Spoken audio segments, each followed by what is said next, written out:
జగన్మోహన్ రెడ్డి గారి సంక్షేమ పథకాలన్నింటినీ కొనసాగిస్తాం. అంతకు మించిస్తాం. జగన్మోహన్ రెడ్డి గారిలాగా అప్పులు చెయ్యం.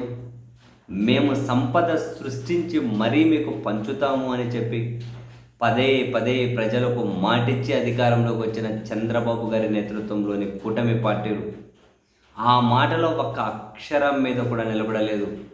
జగన్ ఇచ్చిన సంక్షేమ పథకాలను వీళ్ళు నెక్స్ట్ ఇంకా 4 సంవత్సరాల కనీసం టచ్ కూడా చేసే పరిస్థితి లేదు. సంపద సృష్టి అంటారా? రోజు రోజుకు దిగబడిపోతున్నటువంటి ఆంధ్రప్రదేశ్ ఆర్థిక వ్యవస్థ, ఆ విధమైనటువంటి నివేదికలు చూస్తూ ఉంటే అరే ఎప్పుడైనా 24తో పోలిస్తే 25, 23తో పోలిస్తే 24 మినిమం ఆదాయం అయినా పెరుగుతూ ఉంటుంది. రాష్ట్రంలో ఏ రాష్ట్రం పరిస్థితి అయినా ఎంతో కొంత పెరుగుతూ ఉంది. కానీ ఒక ఆంధ్రప్రదేశ్ దిగువకు పడిపోతూ ఉంది మైనస్లలో. ఎందుకు మరి ఇంత దారుణమైన పనితీరు అర్థం కాదు. తాజాగా ఈ జూన్ మాసానికి ఆంధ్రప్రదేశ్ వృద్ధి రేట్ ఏదైతే ఉందో అది సున్నా నమోదైంది. వృద్ధి రేట్ ఏం లేదు, 0. అంటే పోయిన ఏడాది జూన్ కంటే ఈ ఏడాది జూన్లో ఆదాయం ఏం పెరగలేదు, ఎంతుంటే అంతే ఉంది. గత ఏడాది కంటే కూడా జిఎస్టీ ఆదాయం 16 కోట్లు తగ్గిపోయింది. ఎక్కడైనా పెరుగుతుంది, కానీ వీళ్ళ ప్రభుత్వ హయాంలో తగ్గిపోతూ ఉంది. 16 కోట్ల జిఎస్టీ ఆదాయం తగ్గిపోయింది. వృద్ధి రేటు 0.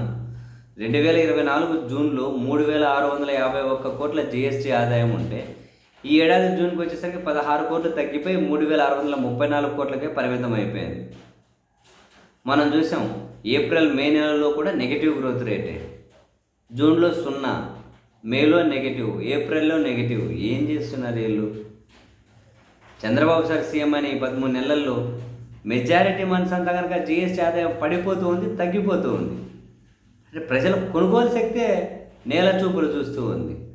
మరి వాళ్ళు ఎలాగా అంత గొప్పగా ప్రచారం చేసుకుంటారు? మళ్ళీ ఈ రోజు నుంచి ఇంటింటికి ప్రభుత్వం అని చెప్పి ఎట్లా గొప్పగా అంటే జనాలకి ఇవన్నీ తెలియవులే. ఏదో రాజకీయ పార్టీ కండవాలు కప్పుకొని వస్తారు పోతారు. మనం ఏం చేసినా వాళ్ళకి ఏమర్థమవుతుంది అనుకుంటారేమో, అర్థం కాదు మనకు. ఇవన్నీ ఏం సూచిస్తున్నాయి? ప్రజల కొనుగోలు శక్తి భారీగా తగ్గిపోయిందనే కదా. అంటే ప్రజల దగ్గర వాణిజ్య కార్యకలాపాలకు డబ్బులు ఏమైనా ఖర్చు పెడితే వృద్ధి రేటు కనిపిస్తుంది. అది మందగించిపోతే ఏం కనిపిస్తుంది?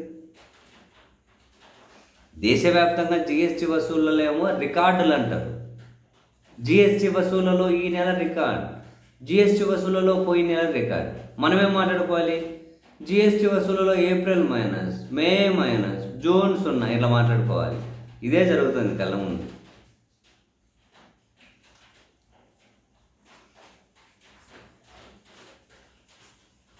ఏమన్నా కనుక ఒక సంక్షేమం అన్నా ఇచ్చి ఏమైనా డెవలప్మెంట్ ఉండి ఏదైనా జరుగుతూ ఉంటే రైతులు గిట్టుబాటు ధరలు లేవు, సంక్షేమం లేదు. ఇది ఎక్కడి నుంచి వస్తాయి? ఇంకా వాణిజ్య కార్యకలాపాలు మందగించిపోయాయి. ఏదో విధంగా జనాల దగ్గరికి డబ్బు వస్తే ఖర్చు పెడతారు. ఏం లేదు, ఏం ఖర్చు పెడతారు?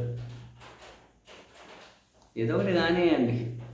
మనం ఏం చెబితే అదే జనాలు నమ్మాలి, నమ్ముతారనే ఆ మైండ్ సెట్లో ఉన్నటువంటి పాలకులు, పాలకపక్ష మీడియా